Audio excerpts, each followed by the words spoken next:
여러분들은 음주를 즐기는 편이신가요?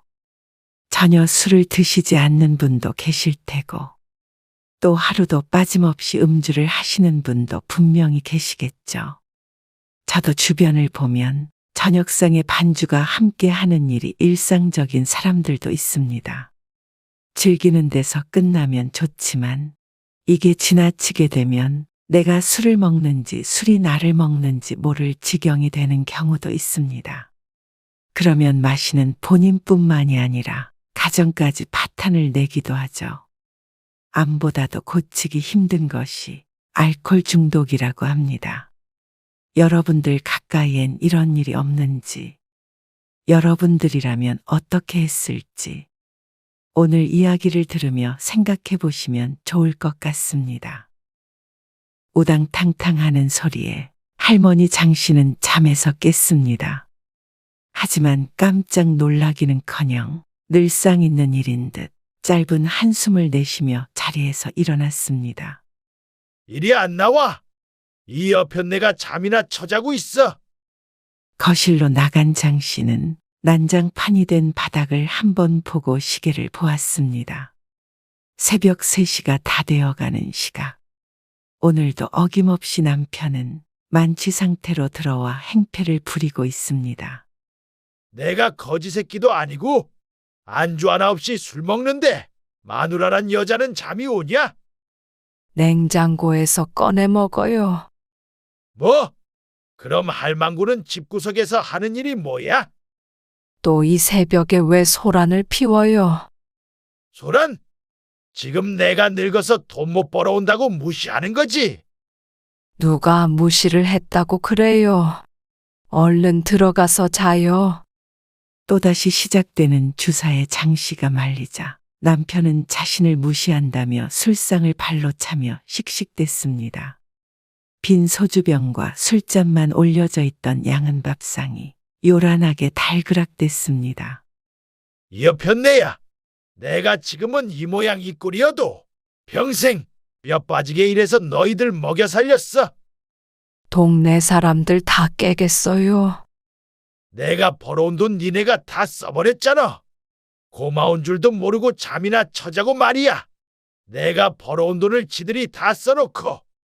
눈이 풀려 고장난 테이프처럼 같은 말을 반복하는 장씨의 남편.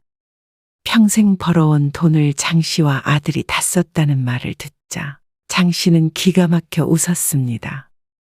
괜히 자극하면 장씨만 고생할 것을 알지만 술만 마시면 하는 저 헛소리에 동의할 수 없었습니다. 당신이 무슨 평생 돈을 벌어다 줘요? 당신이 집에 돈 한 푼 안 가져온 지 30년이 넘었어요. 나 혼자 벌어서 당신 먹여 살리고 장수 대학 보내고 장가 보냈잖아요. 이 여편네가 정신을 못 차리고 남편 무서운 줄 모르고 대들어. 또 맞아야 정신을 차리지. 벌떡 일어나 당장이라도 때릴 듯 팔을 치켜 올리는 남편의 모습에 장씨는 눈을 질끈 감았습니다. 남편은 제 몸도 못 가누고 휘청거렸습니다. 안 되겠다. 장수 그놈 새끼도 불러서 둘이 단단히 정신교육을 시켜야지. 더듬더듬 주머니에서 핸드폰을 꺼내서 결혼해서 따로 사는 아들에게 전화를 걸려는 남편. 아직도 아들이 자신이 괴롭히던 어린아이인 줄 아는 것인지 그런 남편을 장씨가 뜯어말렸습니다. 지금 새벽 3시예요. 어디다 전화를 거는 거예요? 새벽 3시든 4시든 당장 튀어오라 그래. 술 좀 곱게 마셔요. 네가 그러니까 아들 새끼도 그 모양 아니야. 장가 갔다고 코빼기도 안 비추고 말이야. 아주 싸가지가 없어. 둘이 쌍으로 똑같아. 끝까지 전화를 걸려는 통에 장씨가 팔을 붙잡고 늘어지자 남편은 팔을 크게 휘둘렀습니다. 억세게 맞은 장씨가 짧은 비명을 지르며 자리에 쓰러졌습니다. 그러자 남편은 거기서 그치지 않고 넘어져 있는 장씨에게 휘청거리며 발길질을 했습니다. 평생을 너희 때문에 희생한 가장을 존경할 줄을 몰라. 장 씨는 쏟아지는 발길질을 허우적거리며 막아보려 했지만 아무리 취했어도 장 씨가 남성의 힘을 이길 수는 없었습니다. 다음 날 아침이 되었을 때는 이 모든 일이 꿈이었던 것 같았습니다. 얼룩덜룩 멍든 장 씨의 얼굴을 본 남편이 용서를 빈 것은 당연한 수순이었습니다. 내가 죽일 놈이네. 그놈의 술이. 또 술 핑계야. 정말 기억이 안 나. 내가 다시는 술을 마시면 사람 새끼가 아니라 개새끼야. 그 소리도 100번, 아니 1000번은 넘게 들었어요. 40년 동안 들었으니까. 정말이야. 집에 있는 술 다 갖다 버리고 정신 차릴게, 여보. 나 이렇게는 도저히 못 살겠어요. 동네 창피해서 얼굴도 들고 다닐 수가 없고. 새벽에 난리통을 이웃 주민은 모두 들었을 것이 분명했고 그게 아니더라도 눈탱이가 밤탱이가 된 이 꼴로 마트라도 다녀오면 온갖 소문이 날 것이 분명했습니다. 내가 미쳤었어. 나도 내가 왜 그랬는지 몰라. 잘못했네. 어제 그 남자는 어디로 가버린 것인지. 어제는 때리다 지쳐 잠든 남편을 보며 저 인간을 죽이고 나도 죽어야겠다 다짐했었지만 날이 밝아 손이 발이 되도록 빌고 있는 남편을 보며 장 씨는 또다시 마음이 약해지는 자신에게 속으로 욕을 했습니다. 그가 항상 장 씨에게 손찌검 하는 것은 아니었습니다. 술을 마시고 신세한탄을 하다가 가끔 난폭해질 때가 있었죠. 그런데 그놈의 술을 매일 마시는 것이 문제라면 문제일까? 그래서 오늘은 조용히 넘어갈까 늘 마음이 조마조마했습니다. 장 씨의 남편은 심각한 알코올 중독자였습니다. 하지만 그가 처음부터 알코올 중독자였던 것은 아니었습니다. 그랬다면 장 씨도 애초에 그와 결혼하지도 않았겠죠. 어떻게 미래를 알고 옳은 선택만 할 수 있겠습니까? 장 씨는 20대 꽃다운 나이에 남편과 결혼을 했습니다. 장 씨의 남편은 홀아버지 밑에서 가난하게 컸고 머리가 다 크기도 전에 생활전선에 뛰어들어야 했습니다. 장 씨와 만났을 때의 남편은 도끼가 있었죠. 그런 그를 보며 처자식은 굶기지 않겠구나 싶었습니다. 고학력자는 아니었지만 손기술이 있어 먹고 살 걱정은 없어 보였고 열심히 일해서 모은 돈도 꽤 되었죠. 그렇게 장 씨는 남편과 결혼했고 1년 만에 떡두꺼비 같은 아들도 낳았습니다. 장 씨의 인생은 순탄히 흘러가는 듯 보였습니다. 그 당시에도 남편은 술을 좋아하는 편이었는데 가끔씩 함께 일하는 사람들과 일주일에 한두 번 술자리를 갖는 것이 전부였죠. 하지만 일주일에 한두 번이 3-4번이 되고 집에서도 저녁 식사를 하면서 반주를 하는 것이 습관이 되더니 결국엔 일주일 내내 술 없인 살지 못하는 지경이 되었습니다. 그러다 보니 매일 술에 취해 있어 일을 나가는 날보다 나가지 않는 날이 많게 되었죠. 그러면 늘 만취가 되어 똑같은 레파토리가 시작이 됩니다. 너희를 먹여 살리느라 내 청춘 다 바쳤다. 그런데 내가 힘들게 번 돈을 너희가 다 써버렸잖냐? 신세한탄은 장 씨나 아들을 탓하는 것으로 끝이 나곤 했죠. 장 씨는 남편이 술을 마시면 그의 속마음을 엿보는 기분이 들었습니다. 그래서 속상해서 우는 날도 많았는데 지금 생각해보면 그때는 오히려 행복한 것이었죠. 그러다 얼마 안가 술 좀 끊으라며 잔소리하는 장 씨에게 손을 올렸고 필름이 끊긴 남편은 다음날 기억이 안 난다며 사과를 했습니다. 내가 요즘에 힘들어서 집에 와서 힘들다 어쩐다 하기도 그렇고 그래서 술 한 잔 두 잔 기울였더니 정말 미안해. 충격에 빠졌던 장 씨도 한편으로는 바깥일 하는 남편을 알아주지 못해 마음이 아프기도 했고 남편이 너무나 괴로워하기에 용서를 해주었는데 그것이 2번, 3번 반복이 되자 단순한 실수가 아님을 뒤늦게 깨닫게 되었죠. 아들도 장 씨와 함께 남편의 화풀이 대상이었습니다. 그가 밖에서 술을 마시고 들어오는 날이면 아들도 쉽게 잠들지 못하고 이불 속에서 벌벌 떨어야 했습니다. 아버지 오셨는데 이놈 자식은 나와보지도 않냐? 맞기도 많이 맞았고 아버지에 대한 아들의 증오도 깊어졌죠. 하지만 남편도 술을 마시지 않은 낮 동안은 대체로 멀쩡했기 때문에 그 사이에 장 씨와 아들이 타일러도 보고 윽박도 질러보고 술을 끊을 수 있게끔 물심양면 도와보기도 했습니다. 본인도 술을 끊고 싶다며 괴로워하기도 했지만 결국엔 가족들 모두 두 손 두 발 들 수밖에 없었습니다. 술 먹고 행패만 부리면 그나마 양반이었습니다. 한 번 마시면 어찌나 많이 마시는지 살면서 그렇게 술을 많이 자주 마시는 사람은 들어본 적도 없었죠. 죽을 고비도 몇 번 넘겼습니다. 만취해서 라면을 끓여 먹겠다고 가스불을 켜놓았는데 잠든 것도 아니고 부엌이 홀랑 타도록 모르고 앉아서 술만 마시고 있었죠. 다행히 일찍 하교한 아들이 발견해서 불을 껐기에 망정이지. 집도 잃고 사람도 잃을 뻔했습니다. 아들은 군대에 다녀온 뒤 바로 독립을 했고 세월이 흘러 가정도 꾸렸습니다. 아들은 남편에게서 벗어났지만 장 씨는 여전히 남편과 함께 살고 있었습니다. 이혼해야지, 헤어져 버려야지 생각하면서도 매번 남편의 눈물에 속아 넘어가 주었고 그런 장 씨를 아들은 무척 답답해했죠. 어느 날 장 씨는 목욕탕에 갔다가 동네 여자들끼리 수군거리는 소리를 우연히 듣게 됐습니다. 봤어?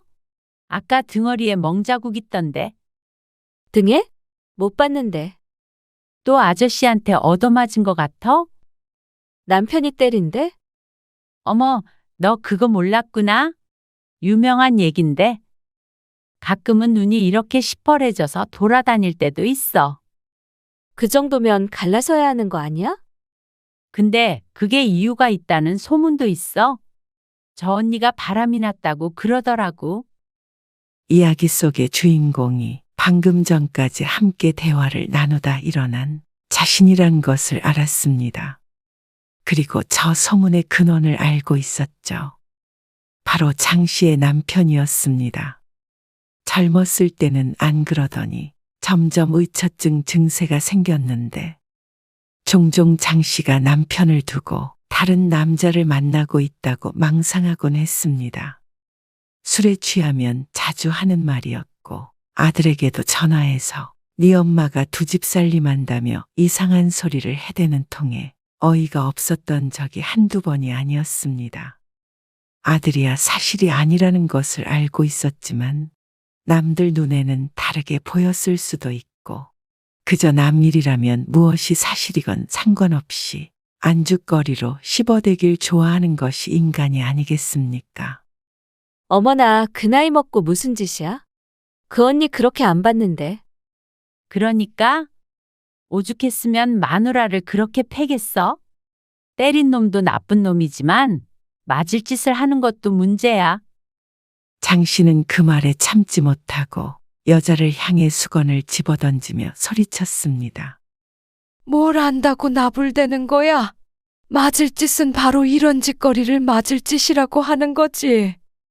있지도 않은 일 가지고 계속 떠들고 다니면 명예훼손으로 고소해버릴 테니까 조심해.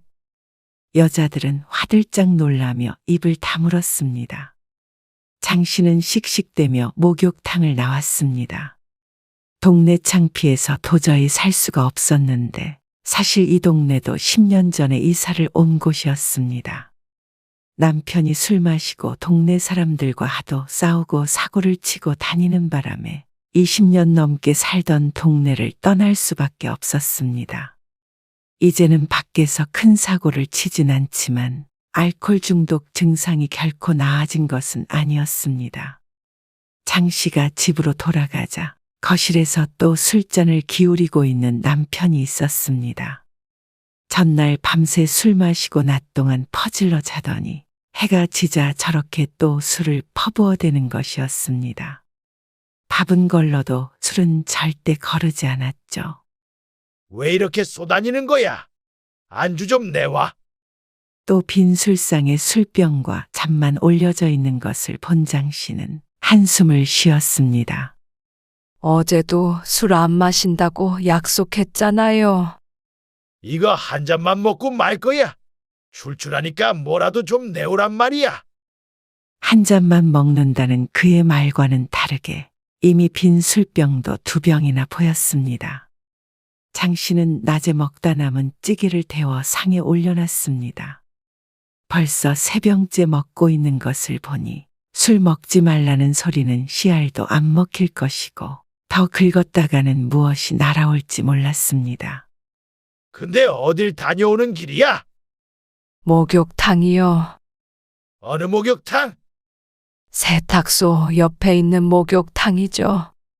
확실해? 또 무슨 트집을 잡으려는 것인지 어딜 다녀왔느냐고 재차 묻는 남편. 집에서 씻으면 되지. 왜 나가서 씻고 들어오는 거야?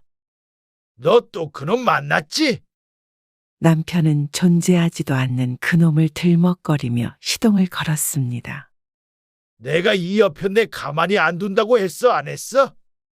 도대체 무슨 소리를 하는 거예요? 내가 모를 줄 알아?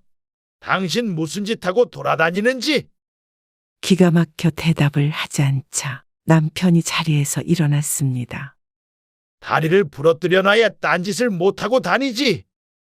장씨는 화들짝 놀라 안방으로 들어가 문을 닫았습니다. 술 취한 노인이 무슨 힘이 그렇게 센지 쾅쾅 발로 걷어차자 문이 당장이라도 부서질 듯 거세게 흔들렸습니다. 할망구가 어딜 도망가? 그러다 잠시간 조용하더니 찰캉찰캉 열쇠를 손잡이 구멍에 맞추는 소리가 들렸습니다. 장씨가 문고리를 붙잡고 있었지만 문이 열리는 것은 한순간이었습니다. 그리고 나서 마구잡이로 두들겨대는 남편에게 속수무책으로 맞게 되었습니다. 장씨는 온몸을 관통하는 고통을 느끼다 옆에 보이는 리모컨으로 남편의 발가락을 있는 힘껏 찍어버렸습니다. 죽는다고 소리치며 뒹구는 남편을 두고 장씨는 도망을 나왔습니다. 그리고는 달리 갈 곳이 생각나지 않아 아들네 집으로 향했습니다. 아들은 험한 몰골을 하고 찾아온 어머니를 보고 깜짝 놀랐습니다. 더 놀란 것은 며느리였죠. 장씨는 괜히 이곳으로 왔다 싶었습니다. 며느리에게 창피한 꼴을 보인 듯 했습니다. 장씨의 이야기를 들은 아들이 분개하며 남편에게 쫓아가려 하자 장씨와 며느리가 말렸습니다. 어쩌면 술에 취해 자고 있을지도 모른다고 조용히 넘어가자고 말이죠. 그런데 그것은 그저 바람뿐이었습니다. 서로 놀란 가슴을 진정시키고 있는데 현관문을 두드리는 소리가 났습니다. 초인종도 요란하게 울렸습니다. 이 할망구, 여기 있는 거 다 알아? 어서 안 나와. 장씨가 두려움에 벌벌 떨었고 며느리도 토끼눈이 돼 있었습니다. 아들이 밖으로 나가려 하자 장씨가 막았습니다. 안 된다. 너 나갔다가는 좋은 꼴 못 봐. 그럼 계속 저러게 놔둬요? 장씨의 남편은 손으로 두드리는 걸로도 모자라 문을 발로 차고 몸뚱이로 박고 난리도 아니었습니다. 밤늦게 동네 사람들을 다 깨울까 싶어서 장씨와 아들은 하는 수 없이 문을 열어주었습니다. 그러자 남편이 뛰쳐들어와 장씨를 끌고 나가려 했죠. 이 할망구 이리 안 나와. 그 모습을 본 아들이 말리자 남편은 여기저기 팔다리를 허우적거리며 아들을 마구 때려댔습니다. 참다 못한 아들이 아버지의 팔을 붙잡았습니다. 이놈 봐라. 이거 안 나? 이러다 애비 패겠다. 술만 마시면 폭력을 휘두르는 남편에게 이골이 났던 아들이지만 한 번도 이런 식으로 반항해 본 적은 없었습니다. 지금은 언뜻 보아도 남편이 아들을 힘으로 상대할 순 없어 보였습니다. 아들이 붙잡고 있던 남편의 팔을 내던져 버리자 남편이 볼썽사납게 나동그라졌습니다. 아구구! 천하에 불효자식이 다 있네. 아들놈이 하늘 같은 아버지를 팬다. 동네 사람들! 고래고래 소리지는 목소리에 굳이 부르지 않아도 동네 사람들은 이미 다 깨어있을 듯 했습니다. 그리고 밤늦게 소란을 피우니 경찰이 출동하는 것은 당연한 수순이었죠. 장 씨와 아들이 경찰에게 자초지종을 설명했습니다. 저희가 알아서 할게요. 죄송합니다. 아들이 헛고생한 경찰과 이웃 주민들에게도 고개 숙여 사과했습니다. 경찰이 돌아가자 아들은 아버지를 이끌고 장 씨의 집으로 향했습니다. 네 엄마가 바람난 건 알고 있냐? 가는 내내 헛소리를 주절거리는 남편의 진절머리가 났습니다. 괜히 내가 너희 집으로 가서는 미안하다. 엄마가 왜 미안해? 때린 사람이 잘못이지. 뭐? 내가 괜히 때려? 이런 싸가지 없는 놈을 봤나? 또다시 날뛰는 남편 때문에 아들이 길에다 차를 세웠습니다. 아무리 말려도 소용이 없었습니다. 내가 이렇게 살아서 뭐하냐? 다 같이 죽자. 곽차에 들이받자. 장 씨와 아들을 위협하다가 차도로 뛰어드는 신용을 하다가 자빠졌다가 이대로는 안 되겠다 싶은 아들이 어딘가로 전화를 걸었습니다. 그러자 얼마 안 돼요. 구급차 한 대가 장 씨 가족 앞에 섰습니다. 이제 저도 어쩔 수 없어요. 뭐야? 이놈들 뭐야? 이거 안 놔? 구급차에서 건장한 청년들이 내리더니 아버지를 양쪽에서 붙잡아 차 뒤에 실었습니다. 장 씨도 그 모습을 보고 놀라지 않은 이유는 사실 아들과 장 씨가 오래전부터 상의해왔던 일이기 때문이었습니다. 하지만 차마 마음이 약해져 실행하지는 못했었는데 오늘 남편의 모습을 보니 장 씨나 아들을 위해서도 남편 본인을 위해서도 이것이 최선일 듯 했습니다.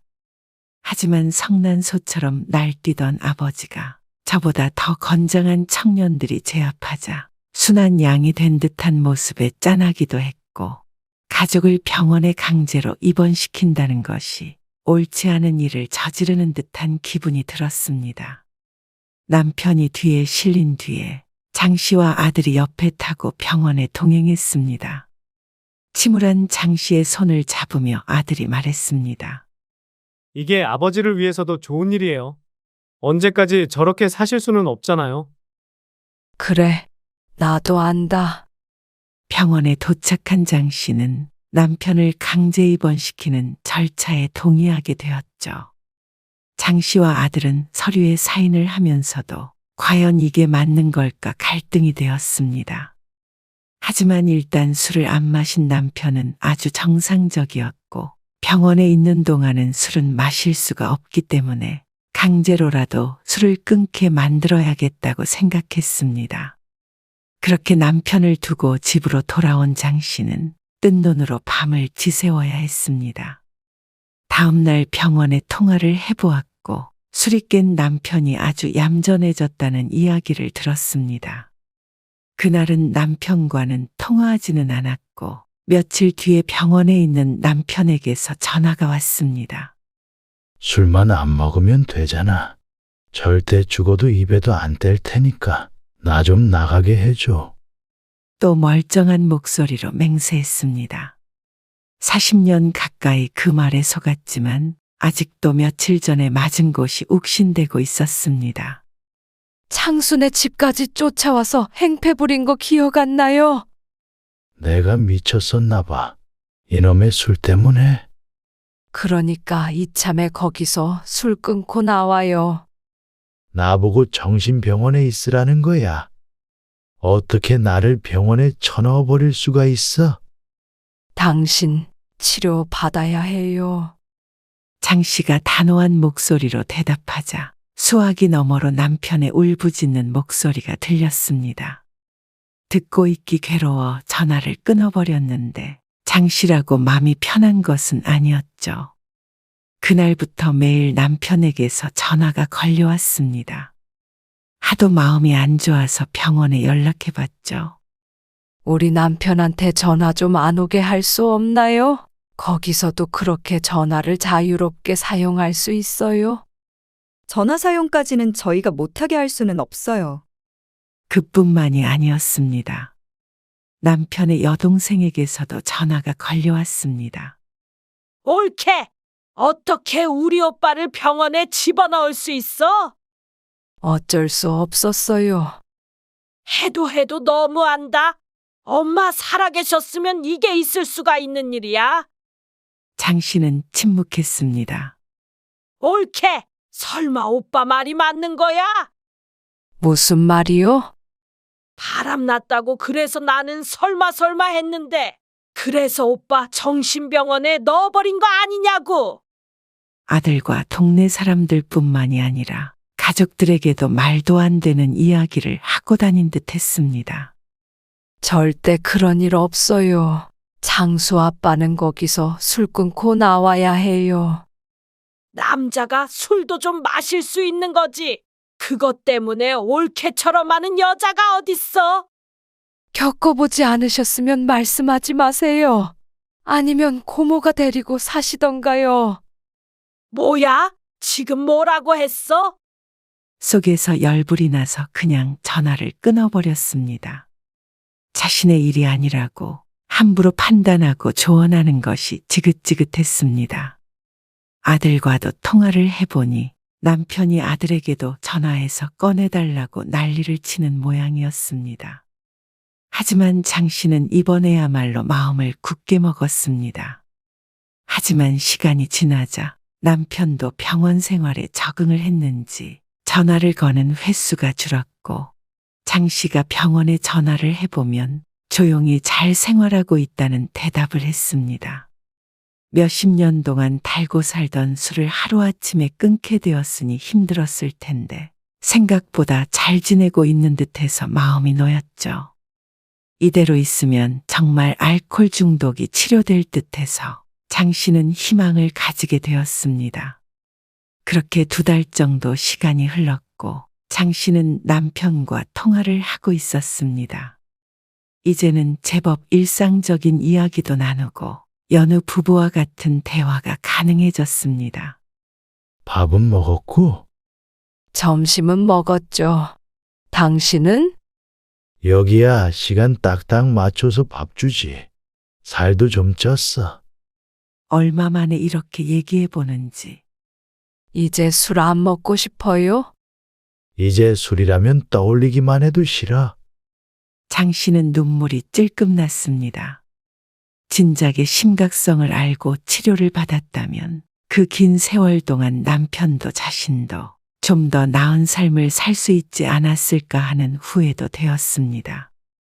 진작 좀 그렇게 끊어보지. 그러게나 말이야. 나도 후회돼.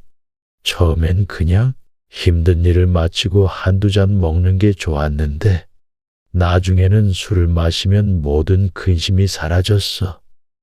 어릴 때부터 힘들게 살다 보니까 그런 낙이 필요했던 것 같아. 가족들을 낙으로 삼고 살았어야 했는데 내가 뭐가 중요한지 모르고 살았어. 당신한테 너무 미안해. 그동안 힘들었지? 장 씨는 흘러나오는 눈물을 주체할 수 없었습니다. 당신한테 손찌검한 것도 내가 평생 죄값 받으면서 사죄하는 마음으로 살게.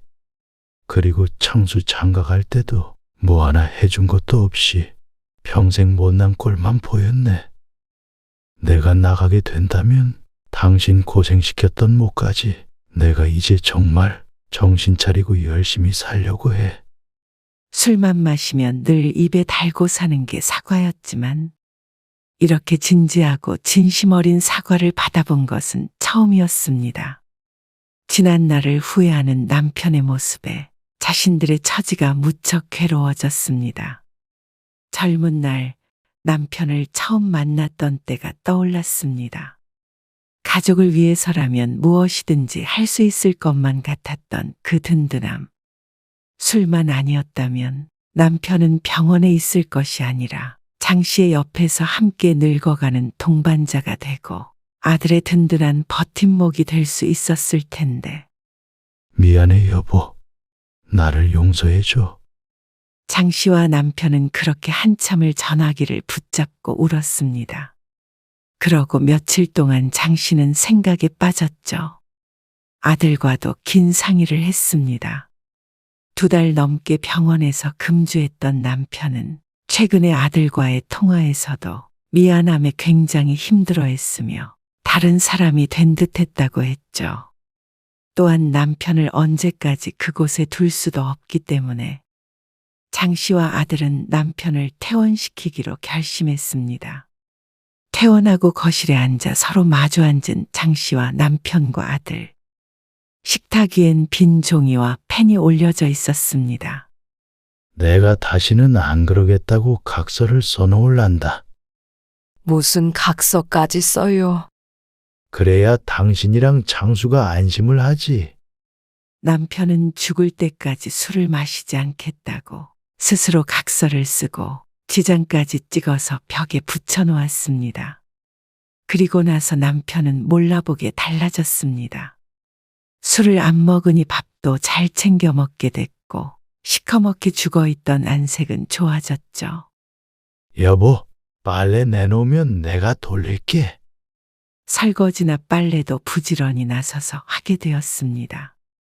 이제야 가정이 제대로 돌아가는 듯 했습니다. 장 씨는 근 40년 만에 살맛 나는 기분을 느꼈습니다. 그리고 이전보다 아들네와 왕래도 잦아졌습니다. 아들도 처음엔 걱정을 했지만 시간이 지나자 안심이 되는 듯 했죠. 아들과 며느리가 저녁 식사를 같이 하겠다며 찾아온 날이었습니다. 화기애애한 분위기 속에서 식사를 했고 아들이 쓰레기를 버려주겠다며 다용도실에서 분리수거할 쓰레기를 챙기고 있었습니다. 이게 뭐예요? 아들이 다용도실에서 갑자기 술병을 들고 나오는 것이었습니다. 왜 술병이? 장 씨가 중얼거리자 남편의 얼굴이 헬쑥해졌습니다. 이게 뭐예요? 그게 말이야. 아버지! 또 술 드셨어요? 그러더니 아들이 집안 이곳저곳을 뒤지기 시작했습니다. 그러자 안방에서도 까지 않은 술병이 나왔고 TV 뒤 소파 밑에서도 술병들이 튀어나왔습니다. 장 씨의 남편이 그동안 집안 여기저기에 술을 숨기고 장 씨가 외출한 사이에 몰래 먹고 있었던 것이었죠. 장 씨가 그 자리에서 주저앉았습니다. 그렇게 약속을 하더니 내가 앞으로 잘하겠다고 약속했잖아. 잘하면 되잖아. 그냥 한 잔씩만 마신 거야. 한 잔이 2잔이 되고 2잔이 3잔이 되는 거예요. 여태까지 문제 없었잖아. 남편은 억울해 보였습니다. 술을 마시고도 가정에 충실했으니 면죄부를 달라는 듯했죠. 장 씨와 아들이 비난하자 남편은 도리어 화를 냈습니다. 조금 먹은 거 가지고 이렇게 사람을 몰아세워. 왜? 또 정신병원에 집어넣어 버리게? 술이 문제가 아니라 그냥 날 가둬버리고 싶었던 거 아니야. 각서까지 쓴 거 잊었어요. 그래서 내가 조금만 먹는다잖아. 앞으로 문제도 안 일으킨다고. 병원에서 나온 지 얼마나 됐다고 벌써 그래요. 그럼 나는 도대체 무슨 낙으로 사냐? 이 나이에 술도 내 맘대로 못 먹게 해. 그냥 죽을 때까지 내 맘대로 좀 먹다 가게 놔둬. 소리치는 남편을 보며 장 씨와 아들은 망연자실했습니다. 다른 사람이 되었다고 기뻐했던 것이 모두 허상 같았습니다. 다시 자신을 가둘 것인지 묻는 남편. 하지만 지금 남편의 모습을 보면 영원히 가둬둘 것이 아니면 병원은 임시방편일 뿐인 듯 했습니다. 그냥 저렇게 마음껏 술 마시게 두고 장 씨가 떠나야 할지, 또다시 치료를 해보아야 할지, 장 씨도 아들도 쉽사리 입을 떼지 못했습니다.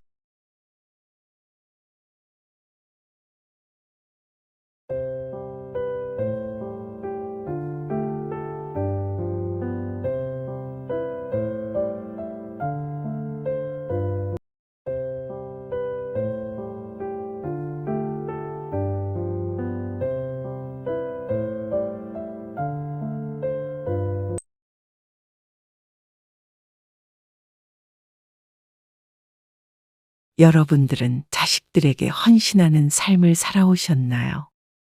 그렇다면 노후에는 자식을 위해 어디까지 희생할 수 있으신가요? 나는 나를 위한 인생을 살겠다 다짐하고 계시는 분도 있고, 나는 자식을 위해 어느 것도 아깝지 않다 생각하시는 분도 계십니다. 어떤 글귀를 하나 읽게 되었는데 참 마음에 와닿았습니다. 우리는 부모를 봉양한 마지막 세대이자 자식에게 부양받지 못하는 첫 세대이다. 아마 50대, 60대, 70대라면 느끼는 바가 많을 듯한 문구입니다. 세상이 이전 같지 않아졌다는 건 진작에 알고 있었지만 자식에게 봉양받는 것은 기대도 못할 뿐더러 자식에게 등골이 빨리는 부모들이 지천에 널렸습니다. 자식들을 키우느라 청춘을 다 바쳤지만 청춘도 모자라 노년기까지 자식 부양에 바쳐야 하는 시대입니다. 여러분들의 노후는 안녕하신가요? 어떤 어머니의 이야기를 들려드리겠습니다. 권 씨는 아들이 하나 있는데 결혼해서 가정을 꾸렸고, 그러고 나서 얼마 안 있어 남편이 병으로 세상을 떠났습니다. 그게 5년 전이었습니다. 세 식구 살던 집에 홀로 남게 된 권 씨는 꼭 세상에 혼자 남겨진 기분이었지만 그 또한 점차 적응이 되었죠. 오히려 남편을 위해, 자식을 위해서만 맞춰져 있던 권 씨의 시간이 수십 년 만에 처음으로 스스로만을 위해 쓰이게 되었습니다. 권 씨는 평생을 알뜰히 살았고 나이 70이 다 되도록 남편과 한 푼 한 푼 아낀 재산이 적지 않았습니다. 그래서 아들을 장가 보낼 때 집 한 채 해주고도 노후에 쓸 돈은 남겨둘 수 있었죠. 또한 남편이 떠나며 남긴 보험금도 꽤 되었기에 늙어서 굶어 죽을 걱정은 하지 않았습니다. 젊어서 고생을 많이 했어도 이 정도면 인생을 헛살지는 않은 듯 했습니다. 권 씨는 아들까지 출가시키고 나니 넓은 집에서 혼자 살 필요가 없어졌기에 권 씨가 태어난 고향으로 내려가 방 한 칸 있는 작은 아파트로 이사를 했습니다. 그곳에서 어렸을 적 동창들도 만나며 즐겁게 생활했죠. 그리고 통장에 넣어둔 돈으로 노후를 대비해 대출을 좀 더 받아서 원룸 건물을 한 채 사둘까 생각하던 차였습니다. 어차피 이제 큰돈 들어갈 일은 없을 것이고 매달 나오는 월세를 받으며 살면 죽을 때까지 아들 도움 없이 살다 가겠다는 생각이었죠. 그리고 자신이 죽으면 건물 한 채는 아들에게 물려줄 수 있을 것 같다는 생각도 컸습니다. 하지만 부동산에 관해 무지했던 권 씨는 아들과 상의하게 됩니다. 그것이 권 씨의 일생일대의 실수였던 것은 그때는 미처 알지 못했습니다. 어머니, 선우 아빠한테 들었어요. 부동산 투자하신다고요. 부동산 투자까지는 아니고 그냥 작은 건물 하나 사서 월세 받으려고 했지. 아들과 통화한 다음 날 권 씨를 찾아온 아들 부부. 명절이 아니면 잘 오지도 않더니 웬일로 갑작스레 찾아온 며느리의 눈이 반짝반짝했습니다. 에이, 어머니. 요즘에 누가 부동산을 사요? 계속 왔다 갔다 하면서 청소도 하고 관리해야 되고 부동산 가격은 계속 떨어지기만 하는데 돈 있는 사람은 투자성보험 들어요. 그게 뭐냐? 보험회사에 다니는 며느리는 채권이니 펀드니 하는 어려운 말로 설명했지만 권 씨가 알아들을 수 있는 말은 별로 없었습니다. 엄마, 모르겠으면 그냥 선우 엄마한테 맡겨요. 그러면 몇 배로 불려서 받을 수 있으니까. 몇 배로 불려준다고? 그런 거 위험한 거 아니냐? 어머니, 위험하긴요. 제가 어머니한테 위험한 걸 권하겠어요? 그리고 제가 회사 직원인데 그런 걸 모르겠어요? 하지만 권 씨는 그 제안이 전혀 달갑지 않았습니다. 내가 이 나이에 재산 더 불려서 죽을 때 짊어지고 가랴? 그래도 어머니, 요즘 세상이 그렇지가 않아요. 돈을 쥐고만 있으면 오히려 사라져버린다니까요. 어머니 노후까지 편하게 사시려면 그 돈 가지고 안 돼요. 됐다. 나는 돈 쓸 데도 없어서 보험이든 부동산이든 투자 안 해도 이 돈이면 앞으로 명 다할 때까지 다 쓰지도 못한다. 너희 물려줄 재산 때문에 그러냐? 자꾸만 투자를 권하는 며느리에게 권 씨가 말하자 며느리는 약간 기분이 상한 듯 대답했습니다. 어머, 저희는 그런 거 생각도 안 해요. 어머니 재산 불려서 평생 편히 쓰시라고 말씀드리는 거죠. 부동산 사셔도 달라고 안 해요. 옆에선 아들이 며느리 눈치를 보는데 권 씨는 괜히 앉은 자리가 불편해졌지요. 그래도 아닌 것은 아니기 때문에 끝까지 투자하지 않겠다고 버티니 며느리는 화를 눌러 참듯 가방을 획 들고 일어났습니다. 어머니, 그럼 전 가볼게요. 권 씨가 미처 대답하기도 전에 며느리는 문을 열고 나섰고 아들은 간다는 말도 없이 안절부절하며 며느리를 쫓아나갔습니다. 권 씨가 그 꼴을 보고 혀를 찼습니다. 아이고, 지가 강아지도 아니고 쫄래쫄래. 웬일로 오라고 하기도 전에 며느리가 찾아왔나 싶었는데 결국 돈 이야기를 하려고 했구나 싶었죠. 얼마 전 남편 제사 때도 바쁘다고 못 온다더니 아들과 통화하고 하루 만에 불이 나게 온 것이 괘씸하기도 했습니다. 그리고 제 뜻대로 되지 않는다고 저녁밥도 먹지 않고 팩토라져 가버리는 며느리가 세상에 또 어디 있나 싶었습니다. 그렇게 이야기가 끝이 났나 싶었지만 그 다음날 며느리 없이 아들이 다시 권 씨를 찾아왔습니다. 또 어쩐 일이냐? 엄마, 어제 선우 엄마가 한 얘기 생각해 봤어요. 그 투자 얘기 말이냐? 안 한다고 했잖니. 그건 엄마가 잘 몰라서 하는 얘기지. 그렇게 해서 여러 부자 됐어요. 글쎄 엄마는 부자는 필요 없다니까. 왜 자꾸 이러는 거야? 건물 한 채 사서 나 죽으면 너 가져라. 내가 엄마 돈 때문에 이래요. 참 서운하네. 오히려 권 씨를 모정이 없는 매정한 사람 취급을 하는 아들이었습니다. 전혀 위험한 거 아니고 나중에 엄마가 낸 돈은 그대로 돌려받는 거예요. 수익은 또 따로 받는 거고.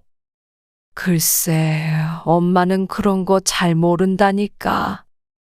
그니까 잘 아는 선우 엄마한테 맡기라는 거잖아요. 가족인데 엄마한테 안 좋은 일 할까 봐 그래요. 그건 당연히 아니겠지. 근데 그거 들면 선우 엄마한테도 좋은 거냐? 실적이 올라가니까 당연히 좋죠. 집요하게 설득해대는 통에 결국은 권 씨가 두 손 두 발 다 들게 되었습니다. 그래서 얼마를 달라는 거야? 투자금은 많으면 많을수록 좋아요. 그래도 통장에 어느 정도 돈은 있어야 엄마도 생활을 하지. 엄마 연금 나오는 걸로 쓰고 계시면 금방 불려서 드릴게요. 투자에 대한 불신은 있었지만 자식인 아들이 권 씨에게 해가 갈 일을 할 이유가 없기에 믿어보기로 했습니다. 그리고 그날 저녁 며느리에게 바로 전화가 왔습니다. 어머니, 잘 생각하셨어요. 그렇게 토라져서 가버리더니 다시 나긋나긋한 목소리로 어머니 하고 부르는 며느리. 그 순간 권 씨는 앞으로도 시어머니 대접받으려면 돈은 꼭 있어야겠다는 생각을 하며 며느리와 통화를 했습니다. 근데 그런 거 하려면 어디 가서 설명도 듣고 해야 하는 거 아니냐? 그러면 물론 좋죠. 근데 들으셔도 무슨 말인지 모르실 거예요. 그래도 그렇게 큰 돈을 맡기는데 골치 아프게 그러지 마시고 제가 다 알아서 할게요. 어머니는 아무 걱정 말고 계세요. 그렇게 권 씨는 며느리의 통장으로 돈을 보냈습니다. 아들과 며느리가 번갈아 가면서 좀 더 투자하라고 전화해대는 통에 3번에 걸쳐서 가지고 있던 대부분의 돈을 송금하게 되었습니다. 워낙 검소했던 권 씨이기 때문에 통장에 있던 돈이 없어졌어도 처음엔 생활이 크게 달라지지 않았습니다. 하지만 또 몇 억이나 되는 돈을 맡기고 맘 편히 발 뻗고 잘 성격도 못 되어서 간간히 아들이나 며느리에게 전화해서 어떻게 되어가고 있는지는 물었습니다.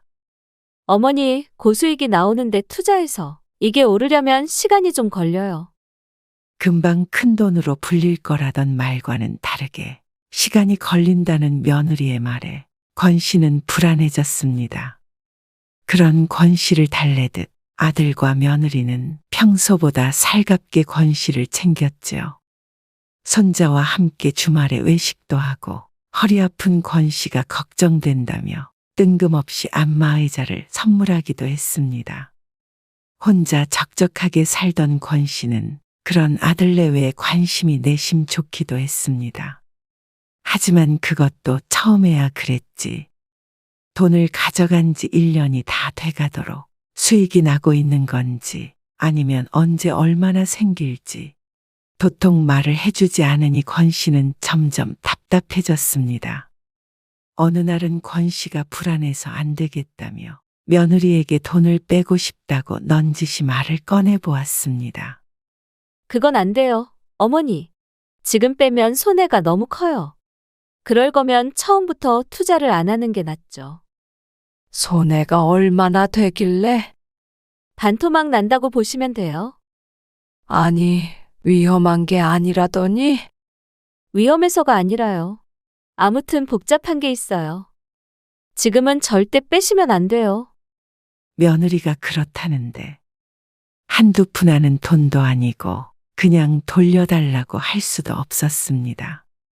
그러던 차에 권 씨는 자주 어울리는 친구를 만나게 되었습니다.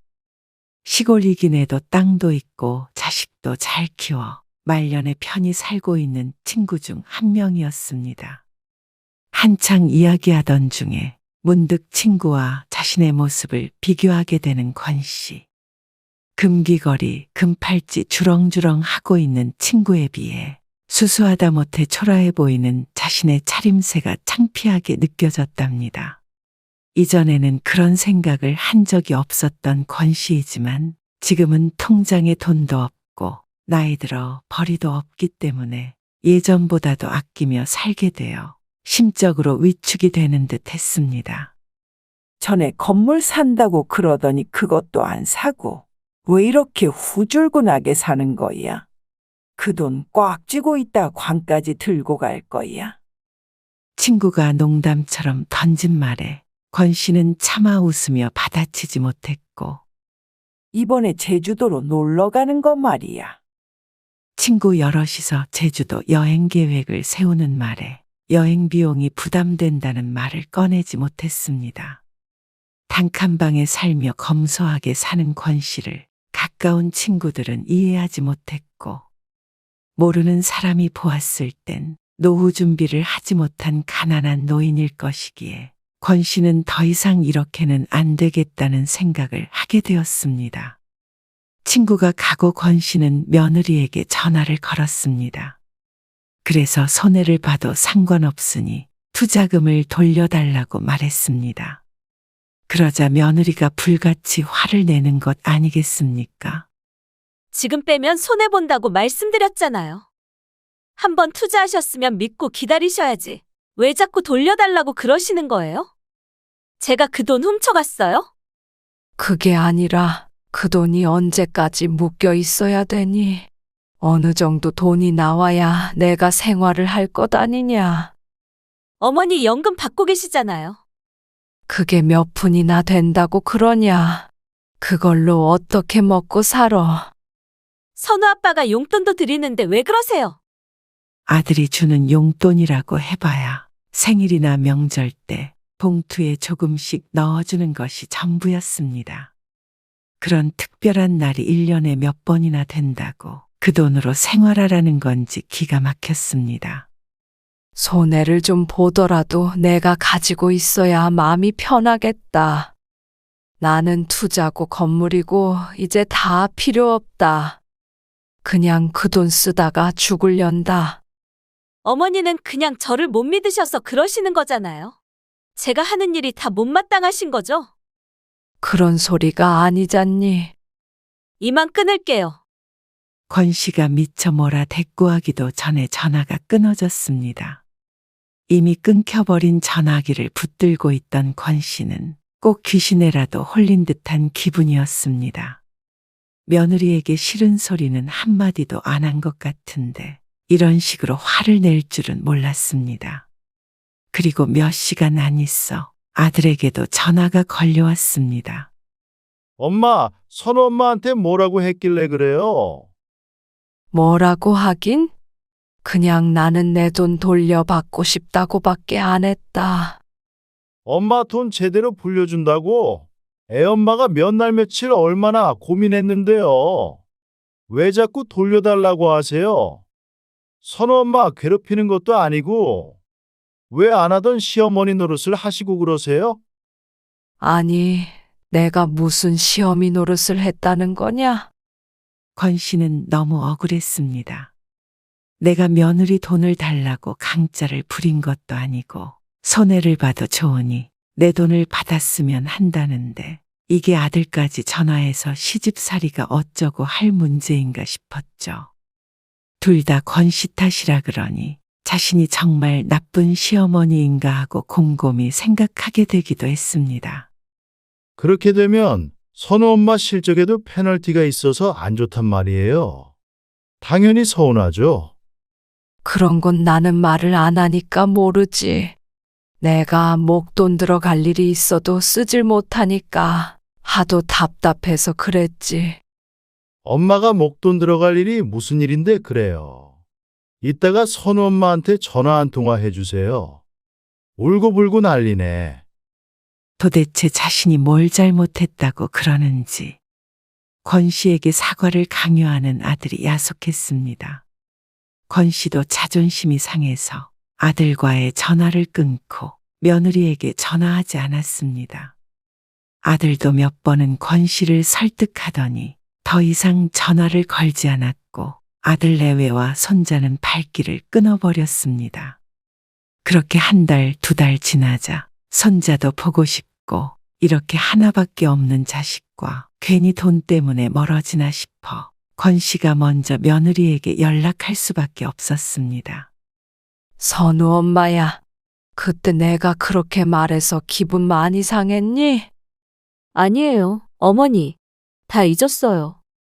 며느리는 새초롬하게 대답했고 권 씨는 좋은 게 좋은 거다 생각하기로 마음먹었습니다. 네가 어련히 잘 알아서 하겠지. 내가 앞으로 그 얘기는 안 꺼내마. 네, 제가 잘 관리해서 어머니 금방 부자 만들어 드릴게요. 그래, 알았다. 그렇게 다시 아들 내외와 연락을 하게 되었지만 마음 한구석은 여전히 불편했습니다. 결국엔 권 씨의 돈도 찾아오지 못했기에 상황은 전혀 나아지지 않았죠. 여기저기 여행 다니는 친구들을 뒤로 한 채 권 씨는 외출을 자제하게 되었습니다. 그리고 돈이 아까워서 그 좋아하는 과일도 안 사 먹고 가스비 걱정에 춥게 살고 전기세 걱정에 덥게 살았습니다. 나이 들어 편히 살려고 젊어서 뼈 빠지게 고생했는데 다 늙어서 이게 웬 고생인지 모르는 나날들이었습니다. 어느 날 권 씨는 여동생으로부터 전화 한 통을 받게 되었습니다. 서로의 안부를 묻던 중 여동생이 권 씨에게 아들 내외 이야기를 꺼냈습니다. 그나저나 언니는 좋겠어? 뭐가 좋아? 하나밖에 없는 아들이 그렇게 잘 나가니까? 그게 무슨 말이야? 우리 딸이 그러던데. 핸드폰으로 사진 보여주면서 요즘 해외여행도 가고 골프도 치고 그런다고. 권 씨는 요즘 사람들이 하는 인터넷 같은 건 할 줄 모르기 때문에 동생의 말을 얼른 이해하지 못했습니다. 하지만 이어지는 말에 눈을 휘둥그레 떴습니다. 그 왜? 요즘 애들 핸드폰에다가 사진 올리고 그러잖아. 이번에 하와이 갔다 왔잖아. 뭐, 한두 달에 한 번은 꼭 가는 것 같다고 그러던데? 언니도 같이 간 거 아니야? 은근하게 묻는 동생의 권 씨는 말문이 막혔습니다. 언니는 놓고 갔어? 들어보니까 요즘 먹고 살 만한 것 같은데 하나밖에 없는 엄마는 왜 안 모시고 갔대? 놓고 가긴. 내가 외국은 가기 싫다고 그래서 안 간 거야. 나는 친구들이랑 제주도 여행 가기로 했다. 그래? 난 또 우리 조카를 부르자 만들 뻔했네. 말도 안 되는 소리를 해. 권 씨는 대충 대화를 얼버무리며 서둘러 전화를 끊었습니다. 권 씨의 사정을 뻔히 알면서 아들네는 해외여행 다니며 호화스럽게 지내고 있다는 말에 심장이 벌렁벌렁해졌습니다. 그리고 자신이 알면 가지 말라고 하는 것도 아닌데 권 씨에게만 알리지 않은 것도 괘씸했죠. 자신이 힘들다고 아들네도 힘들게 지내야 하는 건 아니지만 아주 조금만이라도 부모를 돌아보았다면 그러고 다니지는 못했을 것 같았습니다. 또다시 투자했던 그 돈이 생각났지만 다시는 그 얘기를 꺼내지 않기로 며느리에게 약속했기 때문에 한 입으로 두말하기도 힘들었습니다. 나는 힘든데 너네는 왜 잘 지내냐 하는 것 같아서 나서서 따지지도 못했죠. 생각이 꼬리에 꼬리를 물다 보니 결국은 체념하게 되었습니다. 그래, 너네들이라도 잘 살면 됐다. 그러다 얼마 안 돼서 권 씨의 생일이 되었습니다. 오랜만에 손자를 데리고 아들네가 권 씨네 집으로 온다기에 일찍부터 저녁상을 차리기 시작했습니다. 남들은 며느리에게 생일상을 받는다던데 바쁜 며느리한테 그런 걸 시킬 수는 없었죠. 갈비찜이며 잡채며 갖은 음식들을 해놓으니 아들네 식구들이 왔습니다.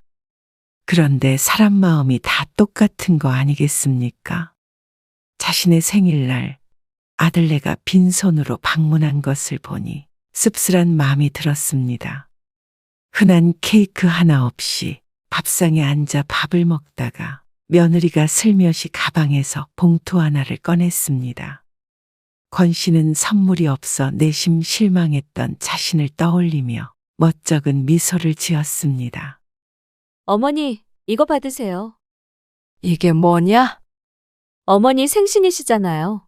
조금 넣었어요. 아니, 뭐 이런 걸 다 준비했냐? 그냥 오면 됐지.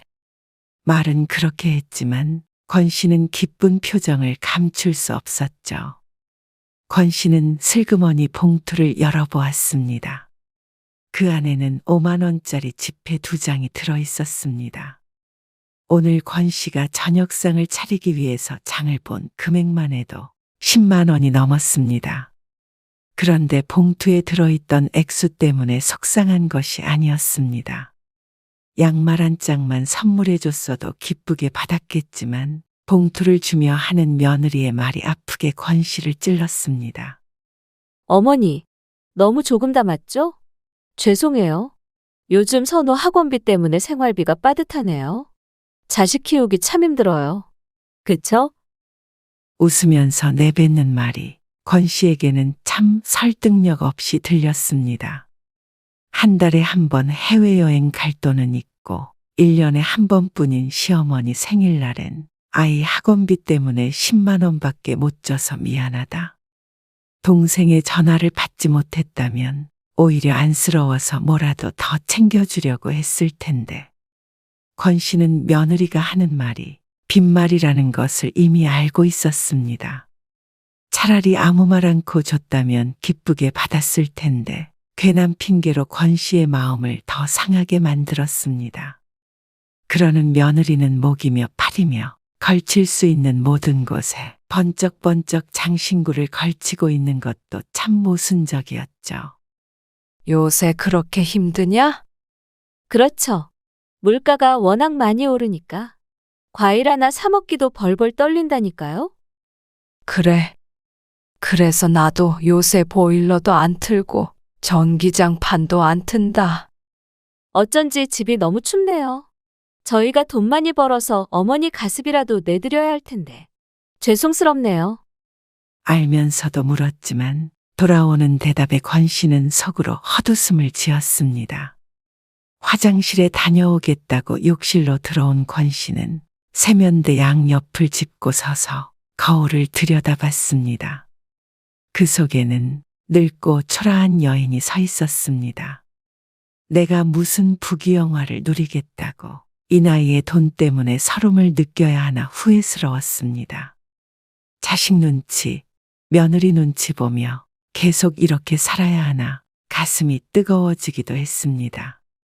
권 씨는 한참 만에 욕실에서 나가 아들과 며느리에게 말했습니다. 안 되겠다. 내 돈 받아야겠다. 아니요, 엄마. 또 그 얘기예요? 다 끝난 얘기잖아요. 네, 어머니. 지금 빼면 반도 못 건져요. 아니, 반토막 났어도 좋으니까 그 돈 내가 쥐고 있어야겠다. 그러자 갑자기 분위기가 험해졌습니다. 며느리는 콧바람을 씩씩거리고 있었고 아들도 난감하게 권 씨를 쳐다보았습니다. 내가 앞으로 100년, 200년 살 것도 아닌데 그냥 남은 돈 다 쓰다가 죽으련다. 생활이 힘들어서 그러세요? 저희가 다음 달부터는 생활비 좀 보탤게요. 아니, 필요 없다. 너희한테 손 벌릴 생각 없으니까 그냥 그 돈만 다시 다오. 또 왜 그러시는 거예요? 제가 그렇게 못 믿어오세요? 이전 같았으면 며느리의 저 말에 화들짝 놀라 부인했겠지만 이번에는 권 씨도 이런 식으로 어물쩍 넘어갈 생각이 없었습니다. 아니면 그 투자했다는 내역서라도 보여줘라. 지금 얼마가 남았는지 확인해보고 찾아와야겠다. 그러자 며느리의 얼굴이 점점 울그락불그락해지더니 급기야 울음을 터뜨리지 않겠습니까? 어머니, 정말 너무하세요. 결국엔 증거를 보여달라는 거잖아요. 증거든 뭐든 내 돈이 얼마나 남았는지는 알아야 할 것 아니냐? 엄마, 나중에 다시 얘기해요. 이러다 사람 잡겠네. 아니, 내가 무슨 사람을 잡았다는 거니? 지난번부터 왜 자꾸 나를 나쁜 어미를 만드냐? 내 돈 내가 보여달라는 게 그게 무슨 잘못이야? 그만하세요. 다음에 다시 얘기해요. 그러더니 밥 먹던 손자를 일으켜 아들 부부가 나가버렸습니다. 쾅하고 울리는 문 닫히는 소리에 권 씨도 황당함을 감출 수가 없었습니다. 그러다 권 씨는 무언가 이상하다는 생각을 하게 됐습니다. 돈이 얼마가 남았든 상관이 없다는데 이렇게 꽁꽁 감추고 보여주지 않는 것을 보니 무언가 잘못됐다는 생각을 멈출 수가 없었습니다. 밥상 가득 차려진 음식들을 홀로 치우면서도 정신은 딴 데 팔려 있었습니다. 그리고 다음날 9시가 되자마자 며느리가 일하는 보험회사 고객센터에 전화를 걸었습니다. 저기 혹시 권순여 앞으로 무슨 투자보험? 그런 게 가입되어 있는 게 있나요? 어떤 것에 가입되어 있는지도 정확하게 몰라서 물으니 고객센터는 본인 확인을 하고 다른 부서로 연결하고 또 다른 부서로 연결하더니 한참 만에야 대답을 들려줬습니다. 죄송하지만 말씀하신 정보로는 고객 등록이 안 되어 있으시네요. 네? 그럴 리가요. 보험 말고 무슨 투자한 것도 없나요? 저희 고객이 아니십니다. 그럼 김미영 이름으로는요? 그 회사 직원인데. 다급하게 며느리의 이름을 말하자 개인정보가 어쩌고 하면서 확인해 줄 수 없다는 대답만 앵무새처럼 듣고 끊었습니다. 분명히 며느리가 다니는 회사의 투자성 보험에 가입한다고 했는데 가입되어 있지 않다고 하니 권 씨는 상황이 크게 틀어졌음을 깨닫고 심각해졌습니다.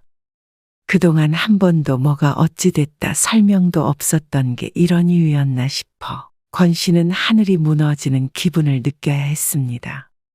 아들에게 바로 전화를 걸었지만 회사에 있는지 전화를 받지 않았습니다. 그래서 권 씨는 퇴근할 시간쯤 되어 버스를 타고 아들네 집으로 직접 찾아갔습니다. 갑작스럽게 방문한 권 씨를 보고 아들과 며느리는 화들짝 놀랐습니다. 말도 없이 무슨 일이세요? 내가 오늘 선우 엄마 회사에 전화를 해봤다. 다짜고짜 말을 꺼내자 둘은 꿀먹은 벙어리가 되었습니다. 아들과 며느리의 얼굴을 보아하니 권 씨가 무슨 이야기를 꺼낼지 짐작하는 눈치였죠. 신락 같은 희망으로 며느리가 오해라고 말해주기를 바랬는데 그들의 표정이 모든 걸 말해주고 있었습니다. 내 돈 어디 있니? 엄마, 일단 진정하시고. 내 돈 어딨냐고 물었다. 권 씨가 화를 내자 며느리가 그제서야 머뭇머뭇 털어놓았습니다. 처음에 돈을 받고 나서 급히 돈 쓸 일이 생겨 일부를 사용했다는 아들 부부. 그리고 나머지로 투자를 해서 쓴 만큼 채워 넣으려고 했는데 그 사이에 손자 선우의 어학연수 비용을 좀 더 꺼내서 쓰게 됐고 여행을 가게 됐고 나중에는 차도 새로 샀고 결국엔 제 돈처럼 쓰게 되었습니다. 그래서 남은 돈은 얼마라도 있을 것 아니냐? 다음 학기에 선우가 유학을 가기로 했는데 학비가 너무 비싸서 그거 냈어요. 근데 엄마 돈 뺏어가려던 건 절대 아니고 갚으려고 했어요. 그러니까 투자고 뭐고 신용도 안 했다는 것 아니냐? 나중에는 애미한테 뭐라고 거짓말을 하려고 한 거니 도대체? 거짓말이 아니라 잠깐 빌려 쓸 생각이었어요. 차라리 선우 유학 자금이 필요하다고 보태달라고 하지 그랬냐? 그건 엄마가 건물을 산다 그러길래. 권 씨는 눈앞이 깜깜해졌습니다. 너희 그 돈이 어떤 돈인데? 엄마 아빠가 평생을 모은 돈이야. 그리고 아빠 목숨값이기도 하고 그걸 한 푼도 남김없이 다 썼다는 거냐? 결국 그 돈을 다 너희 호의호식하는 데 썼다는 거 아니냐? 그러자 아들이 대답했습니다. 그게 아니라 엄마, 우리 선우 잘 가르쳐 보려고 그런 거야. 선우 핑계 그만 대라. 여행 다니면서 사치하고 그 돈 쓰면서 애미 얼굴 떠올리긴 했냐? 애비는 생각 안 나드? 어머니, 솔직히 저희는 돈 나갈 데가 너무 많지만 어머니는 돈 쓸 데가 많지 않으시잖아요. 하나밖에 없는 손자한테 투자했다고 생각하시면 안 되나요? 나중에 선우가 잘 되면 할머니 챙겨드리겠죠. 그걸 말이라고 하고 있는 거냐? 기가 막혀서 말이 안 나온다. 너 정말 그렇게 생각하니? 저희가 다른 데 쓴 것도 아니고 자식 잘 되는 일인데 왜 이렇게 화를 내시는 거예요? 적반하장이 따로 없었습니다. 자기 자식만 잘 되면 부모는 어떻게 살든 상관이 없다는 것인지. 너희 인생만 있냐? 부모는? 내 인생은 인생도 아니더냐? 그런 말씀이 아니잖아요. 저도 자식 키워보니까 내 자식이 귀한데 어머니는 꼭 저희한테 주는 게 아까우신 것 같으니까요. 말끝마다 자식 하지 말아라. 부모 속이고 부모 돈 뺏어간 건 내 자식 아니다. 그리고 네 자식 귀한 줄 알면 부모 귀한 줄도 알아라. 남은 건 빈 통장과 단칸방밖에 없는 권 씨는 피눈물을 흘릴 수밖에 없었습니다. 걱정 마세요. 어머니는 저희가 끝까지 책임지고 모실게요. 권 씨는 속에서 불이 나는 듯 했습니다. 내가 언제 나 잘못이라고 한 적이 있냐? 내가 너희한테 나 좀 부양해달라고 한 적이 있느냐 말이야. 이런 아들 부부가 권 씨의 노후를 책임져 줄 수 있을 것 같지 않았고, 그럴 수 있다고 한들 권 씨는 그런 삶을 원한 것이 아니었습니다. 권 씨는 자식에게 짐이 되지 않기 위해서 평생을 돈 한 푼 맘껏 쓰지 않고 살아왔습니다. 그 돈도 결국엔 권 씨가 죽으면 몽땅 아들 것이었을 텐데, 다른 누구도 아닌 아들이 자신을 속여 끝내 부모의 노후를 팔아 자기 자식의 미래를 산 것이 통탄스러웠습니다. 엄마, 어차피 나중에 물려줄 유산을 지금 미리 주셨다고 생각하시면 되잖아요. 그래, 이미 사라져 없는 돈.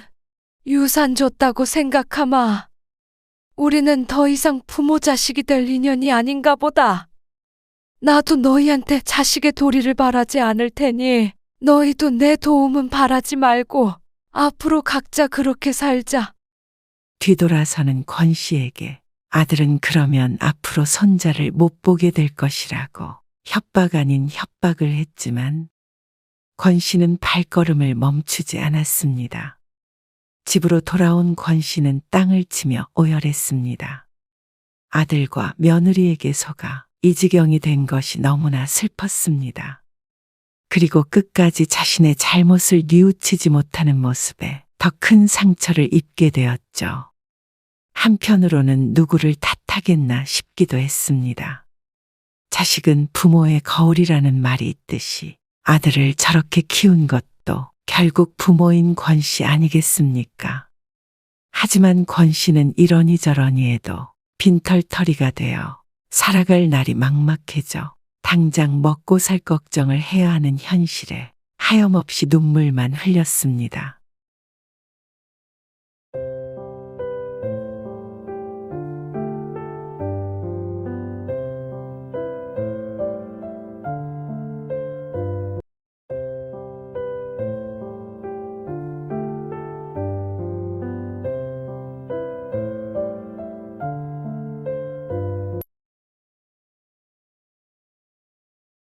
그대들은 만약 앞으로 그대에게 남은 시간을 알 수 있다면, 언제 눈 감을지 알 수 있다면 그때를 알고 싶소? 아니면 모른 채 살아가고 싶소? 그대들은 만약 그대가 언제 죽을지 알게 되었다면, 만약 그게 얼마 남지 않은 미래라면 무엇을 하겠소? 그대들은 만약 병원에서 치료받으며 1년을 사는 것과 자유롭게 하고 싶은 일을 하고 하루를 사는 것 중 하나를 고르라면 어느 것을 고르겠소? 사람은 누구나 나이가 들기 마련이지만 모두가 죽음이 오지 않을 것처럼 살아간다오. 언젠가 때가 되었을 때 그대들은 겸허히 그것을 받아들일 준비가 되어 있다고 생각하시오. 어떤 할머니의 이야기를 들려주겠소. 할머니 문 씨는 20년 전 남편을 떠나보냈소. 위암이었는데 병을 발견했을 땐 이미 손 쓸 수 없이 늦어 제대로 된 치료도 해보지 못하고 그 손을 놓아야 했소. 그때가 문 씨의 딸이 17살이 되던 해였소. 딸이 태어나 처음 겪어본 죽음이 가장 가까운 사람인 아버지였소. 그 충격은 이루 말할 수 없었다오. 딸도 문 씨도 슬픔을 추스르느라 한동안은 제대로 먹지도 자지도 못했고 일상으로 돌아오기까지 오랜 시간이 걸렸소. 단둘이 남은 문 씨와 딸은 서로가 애틋했소. 그렇게 한 사람의 빈자리를 남겨둔 채 살아갔소. 먹고 살기 바쁘니 남편의 존재는 희미해졌고 남편을 떠올리는 시간보다 떠올리지 않는 시간이 훨씬 많아졌을 때쯤 딸은 결혼을 하게 되었소. 문 씨는 어여쁜 손녀도 보게 되었고 하루하루 평범하게 살아갔소. 세월이 흘러 그렇게 문 씨는 70세가 되었소. 혼자서 딸을 키우느라 벚꽃이 피는 줄, 낙엽이 지는 줄도 모르고 살아온 세월이었소. 이제는 딸도 행복한 가정을 꾸렸고 문 씨도 늦게나마 자신을 위해 살아보고자 올해의 다짐을 써내렸다오. 첫째, 꽃구경 가기. 둘째, 여행 가기. 셋째, 영어 공부하기. 넷째, 건강관리 잘하기. 그동안에 못해본 것들 맘껏 하며 삶다운 삶을 한번 살아보고 싶었어. 요즘은 노인들이 너무 장수해서 사회가 문제라는데 남들처럼 오래 살면 문 씨는 앞으로 적어도 20년은 새로운 일을 해볼 수 있는 시간이 있지 않겠소? 하지만 그런 문 씨를 비웃듯이 비극은 불현듯 찾아왔어. 어느 주말 낮 홀로 점심을 먹고 있던 문 씨의 집에 딸이 예고 없이 방문했어. 어쩐 일이야? 어이구, 우리 지연이 왔어? 할머니, 안녕하세요. 그래. 어여 들어와. 지연이 좀 맡기려고. 나 급한 일이 생겨서. 홍서방은 어쩌고? 홍서방도 같이 가야 하는 모임이야. 엄마 오늘 금옥이랑 꽃구경 가기로 했는데 20년 넘게 알고 지낸 이웃이자 문 씨의 오랜 친구와 난생 처음으로 아주 유명한 벚꽃길에 가서 꽃구경을 하자고 지난주에 약속을 했어. 아줌마랑? 거기 가봤자 꽃이 아니라 사람 구경만 하다 오게 돼. 그냥 베란다로 봐봐. 이 앞에도 꽃 폈던데. 그거랑 같니? 이건 엄마의 바켓 리스트란 말이야. 바켓스? 그게 뭐야? 꼭 해보고 싶은 거 적는 거 있잖아. 아, 버킷리스트? 그게 뭐야, 바켓스? 웃기네. 오늘 한 번만 봐줘. 진짜 중요한 모임이라서 그래. 면전에 손녀를 들이밀며 말하는데 이것이 부탁인지 협박인지 모를 일이었어. 하지만 문 씨는 결국 핸드폰을 들어 약속을 취소하기 위한 전화를 걸어야 했어. 알았으니까 밥이라도 한술 뜨고 가. 아니, 나는 이따 홍서방이랑 먹어야 돼. 잠깐 앉아 있다가 갈게. 밥 먹고 있었어? 다 먹었어. 이제 먹기 시작한 거 아냐? 밥이 그대로 남아있는 밥상을 보며 딸이 묻자 문 씨가 대답했어. 그만 먹으려고 했어. 요즘 속이 더부룩하고 소화가 안 돼서 밥이 잘 안 넘어가네. 집에 매실 없어? 맨날 먹어도 똑같아. 요새 왜 이러지? 소화 안 되면 죽 같은 거 먹어. 이제 보니까 살도 좀 빠진 것 같네. 요즘 좀 피곤해서 그런가 보다. 문 씨는 70이 되어서도 금옥의 식당에서 일하며 여전히 돈을 벌고 있었어. 요즘 장사가 잘 돼서 밤늦게 끝나는 일이 많았고 육체가 고되니 자도 피곤했다오. 계속 그러면 병원에 가봐. 무슨 병원이야? 좀 쉬면 나아. 알았어. 나 이제 가봐야겠다. 늦겠어.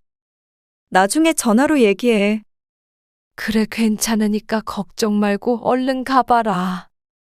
문 씨는 딸에게 말은 그렇게 했지만 힘도 없고 자꾸 살이 빠지는 것이 어디가 아프긴 한 것 같아 평소엔 얼씬도 않던 병원에 가보려던 참이었어. 늙어서 아프면 문 씨 자신뿐만이 아니라 딸에게도 못할 짓이지 않소. 문 씨도 비록 남편의 병간호는 하고 싶어도 길게 하지 못하였지만 결코 쉬운 일이 아니었음을 몸소 실감했었다오. 마침 문 씨가 써놓은 올해의 다짐에도 건강관리 잘하기가 있기에 더는 미루지 않기로 했어. 그렇게 2달 정도의 시간이 흘렀을까.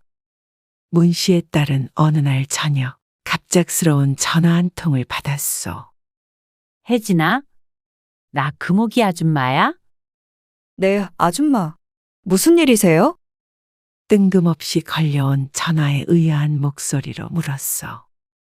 그게 말이야. 너 요새 엄마네 안 가니? 요즘 회사가 바빠서 안 뵌 지 좀 됐네요. 왜요? 그랬구나. 다른 게 아니고 네 엄마 말이야. 무슨 말을 하려길래 이렇게 뜸을 들이는 것일까? 딸은 머뭇거리는 금옥 아줌마를 재촉했어. 왜 그러세요? 저희 엄마가 왜요? 얼마 전에 식당에서 일하다가 쓰러지신 거 아니? 네? 그게 무슨 말씀이세요? 그래? 모를 줄 알았다. 그 양반이 말 안 했을 줄 알았어. 사실 이게 처음이 아니야. 요즘 계속 비실비실하고 툭하면 쓰러지는 게 아무래도 심상치 않아서 그래. 물어도 대답은 안 하는데 네가 엄마 모시고 병원 좀 가봐라. 그제야 딸은 엄마가 소화도 안 되고 몸이 안 좋다고 한 뒤로 병원에 가보셨냐고 확인도 안 해보았던 게 생각이 났어. 내가 전화한 거 알면 난리칠 텐데 이러다가 큰일이라도 날까봐 무서워서 그래. 오늘도 몸이 너무 안 좋아 보여서 일찍 퇴근하시라고 했어. 네, 감사해요. 제가 엄마한테 연락해 볼게요. 그렇게 전화를 끊자 딸의 심장이 거세게 두방망이질했어.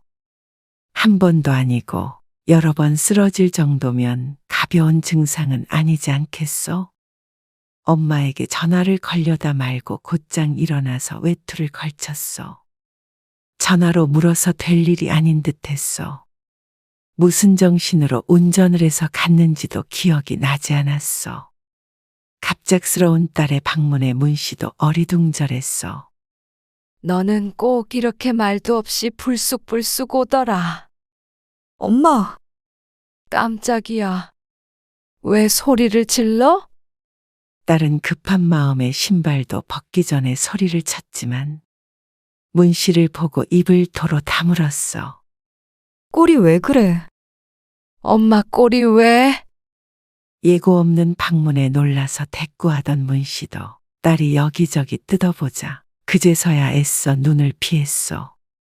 그 사이에 무슨 일이 있었는지 몰라볼 정도로 야윈 모습이었어. 이전에는 통통한 편에 속했던 문씨는 한두 달 사이에 누가 보아도 말라 보였고 병색 짙은 얼굴을 하고 있었어. 엄마, 어디 아픈 거지? 아프긴 어디가 아파. 그냥 밥 좀 덜 먹었더니 살이 빠진 거야. 그게 말이 돼? 내가 바본 줄 알아? 얘가 갑자기 와서는 왜 자꾸 고함을 지르고 그래. 지금 그게 중요해. 쓰러졌었다며? 그제서야 엄마가 딸을 쳐다보았어. 금옥이가 너한테 연락했니? 하여튼 이 기집애가 말하지 말래니까. 그때 병원 다녀왔어? 문씨는 대답이 없었어. 병원 갔다 왔냐고? 그래. 그렇게 서 있지 말고 일단 들어와. 신발도 못 벗고 현관에 서서 소리치던 딸이 그제야 집 안으로 들어왔어. 밥 먹었니? 아직 대답 못 들었어. 성질 급한 건 지아빠랑 똑같아. 엄마! 안 그래도 조만간 말하려고 했어. 그렇게 대답하라고 닥달하던 딸은 막상 문씨가 운을 떼자 긴장한 기색이 역력했어. 그때 병원 갔다 왔다. 그런데 췌장암이라더라. 갑작스레 암에 걸렸다고 말하는 문씨. 그런 문씨를 딸은 현실감 없이 쳐다보았어. 무슨 소리를 들은 건지 머릿속에 제대로 입력이 되지 않는 듯 보였어. 그게 무슨 소리야? 엄마가 왜 암에 걸려? 검사 제대로 해봤어? 의사가 잘못 알았나 보지. 돌팔이네. 거기 어디야? 내가 가서 물어볼게. 아니다. 엄마, 일어나. 지금 나랑 다시 병원 가보자. 딸은 횡설수설하더니 주섬주섬 가방을 들고 일어났어. 그렇게 딸이 문씨의 손을 잡아 끄는데 문씨가 조용히 딸의 손을 잡아내렸어. 엄마도 검사가 잘못된 것 같아서 여러 군데에서 검사 받아본 거야. 왜 나한테 말을 안 했어? 왜 숨긴 거야? 엄마 거울을 봐. 꼴이 그게 뭐야? 난 그것도 모르고 한 번도 와보지도 않고. 너 이럴까봐 조금 괜찮아지면 연락하려고 했지. 엄마가 바쁘다고 안 만났는데 왜 네 탓을 해? 치료는? 치료는 할 수 있대지? 딸이 다급한 목소리로 물었고 문 씨는 대답 대신 무거운 숨을 내쉬었어. 이미 병원에서 치료받고 있는 거지? 그런데 나한테 말은 안 한 것뿐이지? 혜진아, 엄마가 정말 곰곰이 생각을 해봤는데 엄마는 치료 안 받으려고. 그게 무슨 말도 안 되는 소리야? 주변에 들어보니까 항암 그거 하면 너무 고통스럽고 사는 게 아니라더라. 그리고 이미 사기라서 항암한다고 해도 살 확률도 적대. 그렇게 병원에서 고통스럽게 죽고 싶지 않다. 딸은 눈을 부릅떴어. 엄마가 죽긴 왜 죽어? 요즘 의술이 얼마나 좋은데? 수술하면 되잖아.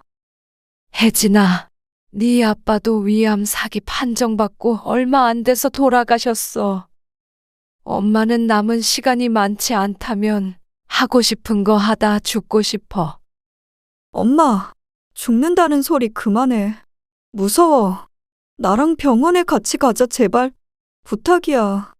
내가 이렇게 부탁할게. 딸은 바닥에 머리를 박고 엎드려 빌며 엉엉아이처럼 울었어. 아주 어린 아이일 때 빼고는 들어본 적 없는 딸의 울음소리였어. 문 씨의 눈에도 눈물이 핑 돌았어. 말은 그렇게 했지만 문 씨라고 덤덤했겠어? 여러 병원을 헤매다 결국 간암이라는 병에 걸렸다는 확실히 들었을 때 자신도 지금의 딸과 크게 다르지 않은 모습이었어. 문 씨는 딸을 일으키며 말했어. 혜진아, 엄마 나이 벌써 70이야. 엄마가 치료한다고 하더라도 앞으로 더 살면 얼마나 더 살겠니? 그런데 병원에서 1년, 2년, 3년? 그렇게 허송세월로 낭비해버리고 싶지 않아. 아니야. 요즘엔 100살까지 산다며.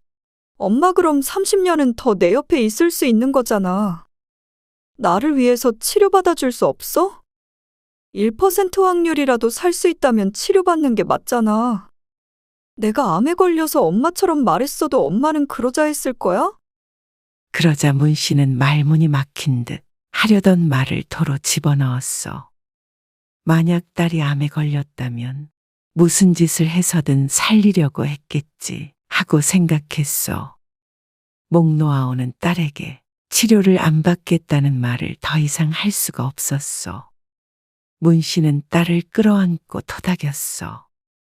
알겠다. 병원 갈 테니까 그만 울어. 목 상한다. 그리고 얼마 뒤 문 씨는 딸과 함께 병원에 갔다오. 의사는 보호자인 딸만 불러 말했어. 무조건 입원해서 항암 치료를 받으셔야 합니다. 다른 선택지는 없다는 듯한 단호한 목소리였어.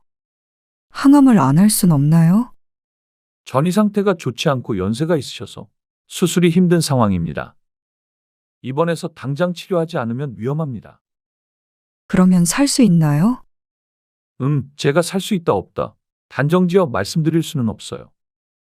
다만 항암 치료를 받으면 안 받은 환자보다는 평균적으로 더 오래 살 수 있다고 보시면 되죠. 몇 년이나 더 오래 살 수 있어요? 10년? 딸이 다급히 묻자 의사는 침묵하더니 어렵게 입을 뗐어. 5개월, 6개월. 장담할 수는 없습니다. 암 중에서도 생존율이 가장 낮다는 췌장암. 그것도 이곳저곳으로 전이된 사기이기 때문에 그 생존율은 2%가 채 되지 않는다고 하오. 100명 중에 98명은 죽는단 말이었어. 딸은 세상이 무너져 내리는 듯했어. 하지만 어머니 앞에서 희망을 잃은 모습을 보일 순 없었어. 그러면 어머니는 치료를 거부할 것이 분명했다오. 항암을 안 하게 되면 6개월도 사시기 힘들다는 거죠? 그건 절대 권하지 않습니다. 드물지만 치료되는 경우도 있기 때문에 보호자께서 환자분 잘 설득하셔서 꼭 항암 받으시도록 해야 해요. 딸도 5개월이든 6개월이든 어머니가 조금이라도 더 살아계시길 바랬어. 딸의 간곡한 부탁에 문 씨는 마지못해 항암 치료를 받기로 했어. 딸은 직장에 휴가까지 내고 그런 문 씨를 간호했다오. 엄마, 불편한 데는 없어? 없지. 힘들지? 아니다. 네가 왔다 갔다 하느라 더 힘들지. 집에 들어가 봐. 홍서방도 그렇고 지연이도 엄마가 필요하잖아. 나도 엄마가 필요해.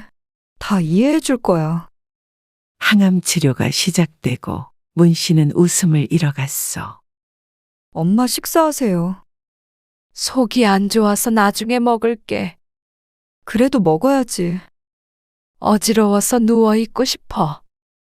몸을 눕히던 문 씨는 다급하게 몸을 다시 일으켰어. 신발을 신으려고 헛발질을 하다 바닥에 구토를 했어. 엄마, 항암 때문에 제대로 먹은 게 없어 신물밖에 쏟아지는 게 없었지만 문 씨는 계속해서 구역질하며 고통스러워했어. 배가 뒤집어지는 통증에 문 씨가 자리에 주저앉았어. 딸은 그런 문 씨를 부축했어. 엄마, 속이 안 좋아? 문 씨는 대답하지 못했어. 딸이 도와 화장실에서 입을 헹구는데 문 씨의 입안이 전부 헐어 있었어. 이래서는 속이 좋아도 물 한 모금 넘기는 것도 아플 듯 했어. 진통제 좀 놔달라고 그럴게. 혜진아, 엄마 그만하면 안 될까? 문을 향해 몸을 돌리던 딸이 멈칫했어. 이내 뒤돌아보며 애써 웃음 지은 딸이 대답했다오. 무슨 말이야? 엄마 너무 힘들다. 엄마, 힘들어도 조금만 참아요. 금방 좋아질 거야. 아니야. 그럴 수 없을 것 같아. 알 것 같아. 지금 너무 아파서 그래. 내가 의사 선생님 모셔올게. 딸은 서둘러 문을 열고 나갔어. 그러곤 문 밖에 주저앉았어. 터지는 눈물을 참을 수 없어 숨죽여 오열했다오. 문 씨의 말대로 문 씨는 치료를 받는 사람처럼 보이지 않았어. 전혀 호전되지 않았고 오히려 입원했을 당시보다 병색이 짙어졌어. 살은 더 빠져서 흡사 해골처럼 보였고 눈빛은 생기를 잃은 지 오래였어. 어머니는 죽어가고 있었어. 딸은 차마 인정할 수가 없었어. 딸은 직장도 집도 뒷전으로 두고 어머니만을 돌보았어. 한눈이라도 파는 사이에 어머니가 사라질 것만 같았어. 문 씨의 고통을 옆에서 지켜보는 딸 또한 가슴이 미어졌다오.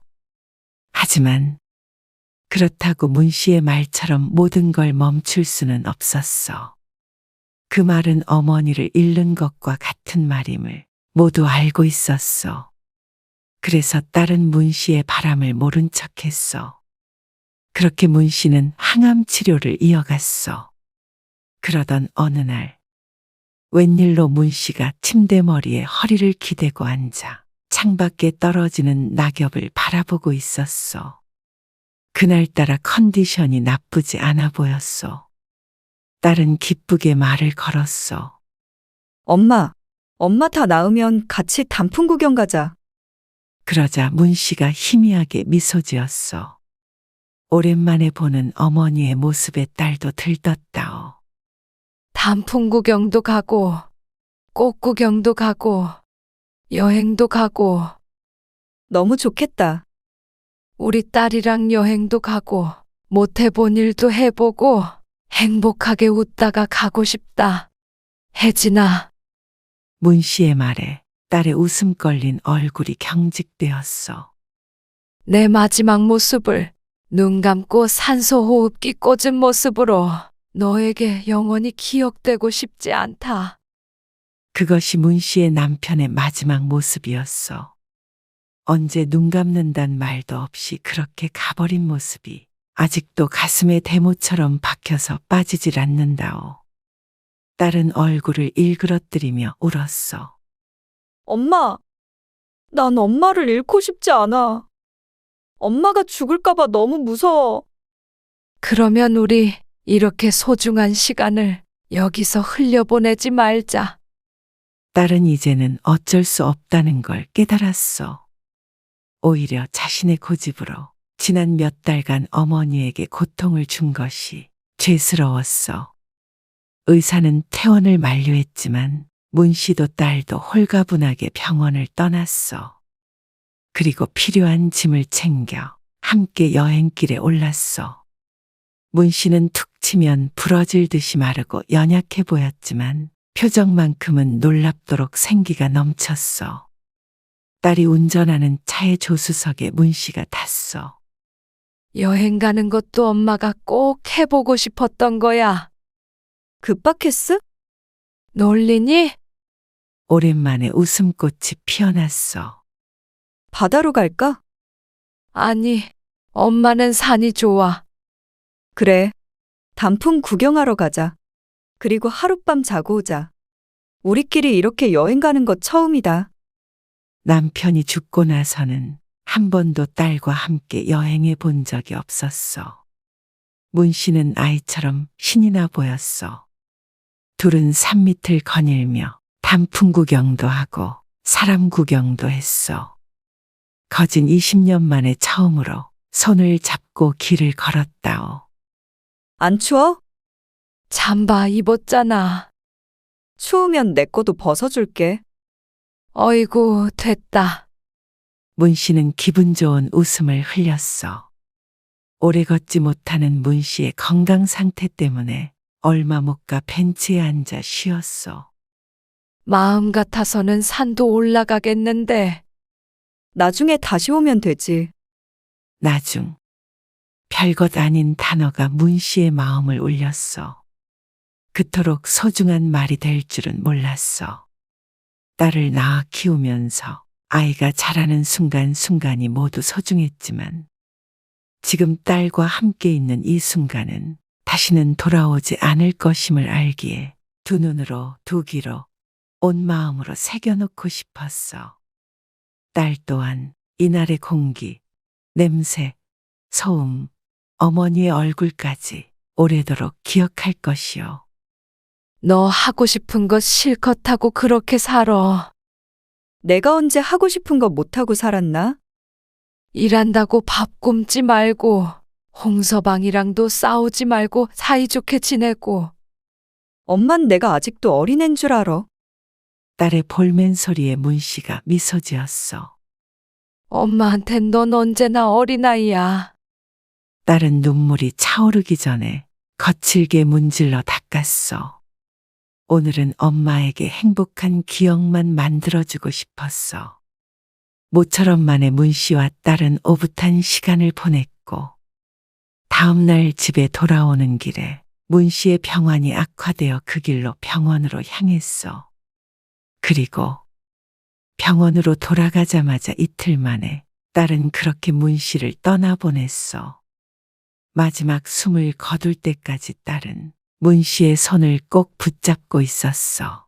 그리고 문 씨는 옅은 미소를 보이며 세상을 떠났어. 얼마 뒤 딸이 문 씨의 짐을 정리하기 위해 문 씨의 집에 들렀어. 엄마가 금방이라도 방문을 열고 나올 듯 얼마 전과 똑같은 모습이었어. 딸은 한참을 멍하니 소파에 앉아 있었는데 문득 테이블 위에 놓여있는 종이 한 장을 발견했어. 집어들어 보니 어머니의 버킷리스트였어. 딸은 천천히 읽어보았어. 첫째, 꽃구경 가기. 꽃구경도 나 때문에 못 갔네. 둘째, 여행 가기. 이건 그래도 이뤄드려서 다행이다. 셋째, 영어 공부하기. 살아계실 때 좀 알려드릴걸. 문 씨가 지나가는 이야기로 딸에게 영어를 배워보고 싶다고 한 적이 있었다오. 무슨 할머니가 영어냐며 웃어넘겼던 일이 생각이 났어. 70대 할머니가 영어를 배운다는 것이 딸은 농담처럼 느껴졌었다오. 딸은 후회의 눈물을 훔쳤어. 넷째, 건강관리 잘하기. 결국 제대로 지켜진 것은 어머니가 돌아가시기 직전 딸과 함께했던 여행, 오로지 하나뿐이었어. 그마저도 병원에 계속 있었다면 어림도 없었을 것이요. 그리고 종이를 뒤집어 보았을 때 짧은 글이 더 적혀 있었어. 병원에 입원하기 전 문 씨가 딸에게 남겨놓았던 글이었어. 혜진아, 엄마가 혹시나 다시 돌아오지 못한다면 너는 무척 슬퍼하겠지. 꽃구경 못 해본 것, 이런 건 하나도 아쉽지 않고 미련도 없다. 내가 유일하게 눈에 밟히는 것은 오로지 너뿐이다. 엄마가 떠났을 때 네가 너무 오래도록 슬퍼한다면 나는 하늘에서 더 오래도록 괴로울 거다. 그러니 조금만 슬퍼하고 훌훌 털어버리길 바란다. 그리고 언제나 웃으면서 행복하게 살아라. 이 세상 무엇보다 사랑한다. 내 딸. 엄마가. 딸은 어머니의 짧은 편지를 붙잡고 꺼이꺼이 울었어. 진작에 어머니의 말을 들었더라면, 병원에서 힘겨운 항암을 이어가지 않았더라면, 함께 행복한 추억을 좀 더 만들고 떠나보낼 수 있었을까? 그대들은 문 씨와 같은 상황이었다면 어떤 선택을 하겠어?